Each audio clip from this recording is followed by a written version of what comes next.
امروز اومدیم با یک ویدیو آموزشی ماینکرافتی و قراره یک عامل دفاعی و دور کننده ماب ها از بیسمون رو با هم دیگه بسازیم. قبل از شروع ویدیو رو لایک کنید، یه کامنت هم برام بذارید. مرسی که حمایت میکنید و بریم سراغ ویدیو.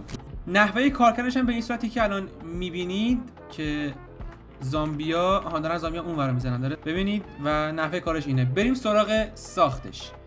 وسایل مورد نیازتون برای ساخت اینا همچین چیزاییه و این اسنو بلاک و پامکین ها به تعدادیه که حالا در ادامه توضیح میدم. بریم برای ساختش.